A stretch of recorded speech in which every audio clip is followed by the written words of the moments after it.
YCP మాజీ MP Gorantla Madhav ఇంటికి పోలీసులు రావడం కాస్త కలకలం రేపింది. ఆయన ఇంటి వద్ద భారీగా పోలీసులు మోహరించారు. దీంతో ఆయనను అరెస్ట్ చేసేందుకు వచ్చారా అనే అనుమానాలు మొదలయ్యాయి. అయితే ఆయనకు నోటీసులు ఇచ్చేందుకు విజయవాడ సైబర్ క్రైమ్ పోలీసులు వచ్చారని తేలింది. మార్చి 5న విచారణకు హాజరు కావాలంటూ నోటీసులు అందించారు పోలీసులు.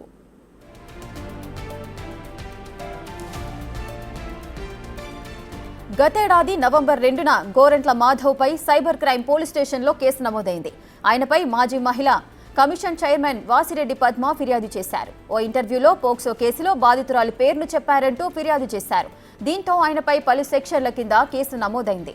దీనిపై విచారణ చేపట్టిన పోలీసులు ఇప్పుడు నోటీసులు ఇచ్చారు.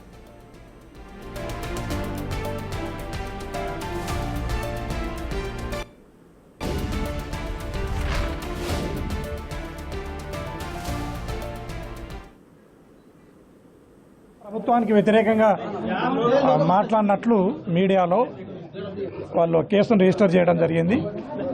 ఆ కేసులో ఈరోజు నోటీసులు తీసుకుని రావడం జరిగింది. 5వ తారీఖు నాడు పోలీస్ స్టేషన్కి, విజయవాడ పోలీస్ స్టేషన్కి రమ్మని ఆ నోటీసులో సారాంశము.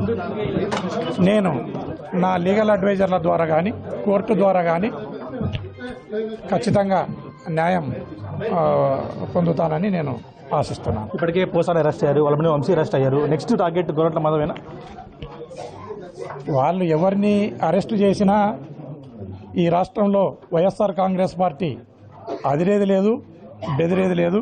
ఖచ్చితంగా వాళ్ళు అరెస్టులు చేసే కొద్దీ ఇంకా ప్రజలలో ఈ ప్రభుత్వం పట్ల, ఈ కూటమి ప్రభుత్వం పట్ల వ్యతిరేకత పెరుగుతుంది. కానీ ప్రజల్లో ఎలాంటి సానుకూల స్పందన ఈ ప్రభుత్వానికి రాదు అని సందర్భంగా తెలియజేస్తున్నారు. ఒక మానవత్వం ఉన్న మనిషిగా చెప్పండి, మా ఇంటర్వ్యూలో బాధితుల పేరు చెప్పొచ్చా మనం మామూలుగా బయట?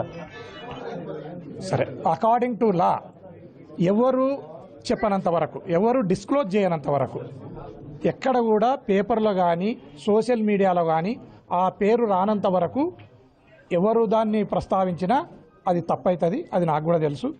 ఆల్రెడీ ఈ పేర్లను ప్రింట్ మీడియాలో, సోషల్ మీడియాలో అవి బహిర్గతం అయిన తర్వాత, దానిపైన డిస్కషన్ చేసిన తర్వాత ఎవరైతే ఆ బాధిత బాలికలు ఉన్నారో ఆ బాలికలకు జరిగిన అన్యాయాన్ని జస్టిఫై చేయండి దీన్ని అనే క్రమంలో ఆ ముద్దాయిలను, తర్వాత ఆ అమ్మాయిల పేర్లను కూడా ప్రస్తావించినట్లు నాకు నోటీసు